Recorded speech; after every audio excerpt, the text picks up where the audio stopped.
Praise the lord. పునరుద్ధానుడైన యేసుక్రీస్తు నామములో మీ అందరికీ నా శుభాభివందనాలు. బాగున్నారా? యేసయ్య మీ అందరినీ ఆశీర్వదించును గాక. అనుదిన వాత్సల్యత అను నేటి వాక్య ధ్యానాంశాన్ని ఈ ఉదయకాలం ధ్యానించుకుందాం రండి. పరిశుద్ధ బైబిల్ గ్రంథములో నుంచి నిర్గమకాండం 14వ అధ్యాయము 13వ వాక్య భాగాన్ని నేను చదువుతాను. వీలైతే బైబిల్ తెరిచే వాక్యాన్ని గమనించండి. అందుకు మోషే, భయపడకుడి, యెహోవా మీకు నేడు కలుగు చేయు రక్షణను మీరు ఓరక నిలుచుండి చూడుడి, యేసయ్యకి మహిమ కలుగును గాక.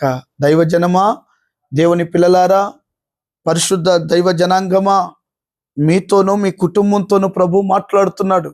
ఈ వాక్యం వింటున్న ప్రతి బిడ్డతో ప్రభు మాట్లాడుతున్నాడు. ఏంటో తెలుసా? భయపడకుడి. ఇప్పుడు మీరు చూస్తున్న ఈ ఐగుప్తులు మరి ఎన్నడూ ఇక చూడరు. అమ్మా, భయపడొద్దు. తల్లి, భయపడొద్దమ్మా. పిల్లలు ఏమైపోతారోనని భయపడొద్దు. ఆరోగ్యం ఏమైపోతుందోనని భయపడొద్దు. అప్పులు ఎక్కువైపోయాయని భయపడొద్దు. చుట్టూతా శత్రువులు ఎక్కువైపోయారని భయపడకు. ఆ ఊర్లో ఉన్న రాజులే మమ్మల్ని అవమానిస్తున్నారని భయపడకు. నీ పనిలో నిన్ను అవమానిస్తున్నారని భయపడకు. నువ్వు తక్కువగా ఉన్నావని చిన్న చూపు చూస్తున్నారని భయపడకు. నీ స్నేహితులు నిన్ను అవమానిస్తున్నారని భయపడకు. భయపడకు, భయపడకు, భయపడకు. సైన్యములకు అధిపతియగు యెహోవా నేను ప్రకటిస్తున్న యేసు ప్రభు ఏం చెప్పాడో తెలుసా? 365 + 1 366 సార్లు భయపడకు అని పరిశుద్ధ బైబిల్ గ్రంథములో నీ కొరకే రాయించి పెట్టాడు. అంటే ఇంతకీ మాట చెప్పిన వ్యక్తి ఎవరో తెలుసా? భయమును వెక్కిరించువాడై ఉన్నాడు. యేసయ్యకి మహిమ కలుగును గాక. ఈ భూప్రపంచంలో 895 కోట్ల మంది పైగా ఉన్న ఈ విశ్వంలో ఎవడైనా భయం లేనివాడు ఉన్నాడా? ఒక్కడన్నా చెప్పండి. చివరికి సాతాను కాడు కూడా భయమే యేసునామం అంటే. భయపడని వ్యక్తి ఎవరంటే మన తండ్రి, మహాగణుడైన యేసయ్య. ఆ భయం లేకుండా నువ్వు బ్రతకాలని, భయపెట్టేవారిని వెక్కిరించాలని దేవుడు నీతో మాట్లాడుతున్నాడు. తల్లి, భయపడొద్దు. 6 లక్షల మంది ప్రజలు గజ గజ గజ వణికిపోతూ ఉన్నారు, కలవరపడుతూ ఉన్నారు, కంగారు పడుతూ ఉన్నారు. వెనకమాల చూస్తేనేమో శత్రువులు పరిగెడుతున్నారు, ముందు చూస్తేనేమో ఎర్ర సముద్రం కనబడుతుంది.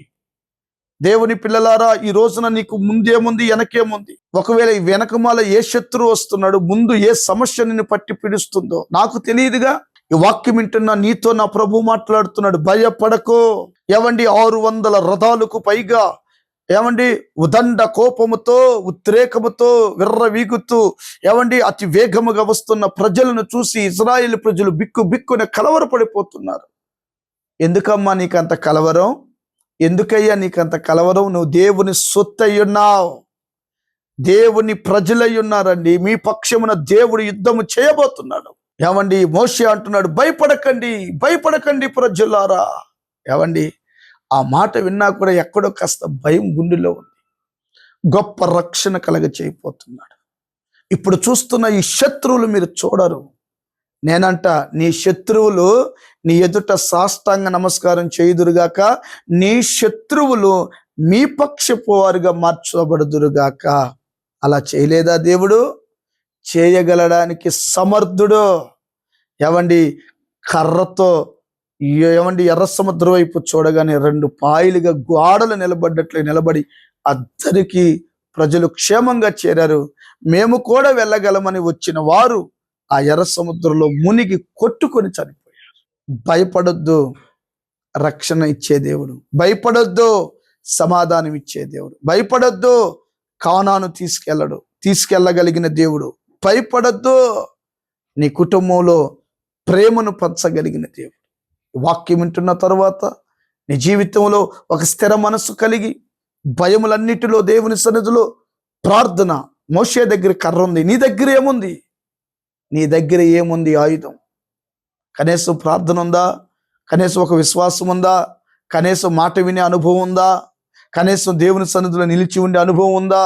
ఏదో ఒకటి నీ దగ్గర ఆత్మీయ గుణం ఉండగలిగితే నీవు ఇప్పుడు ప్రస్తుతం భయపడుతున్న ఆ భయములన్నిటిలో నుంచి నా యేసయ్య నిన్ను విడిపించును గాక. తలలు వంచండి. చిన్న ప్రార్థన. ప్రేమ కలిగిన తండ్రి, ప్రజలు పడుతున్న కలవరాలు, భయాలన్నీ తొలగించి రాకడకు సిద్ధపరచు. యేసు నామమున అడిగి పొంది ఉన్నాము తండ్రి, amen. Thank you. God bless you. ప్రభు మిమ్మల్ని దీవించును గాక. ఆమెన్. ఆమెన్.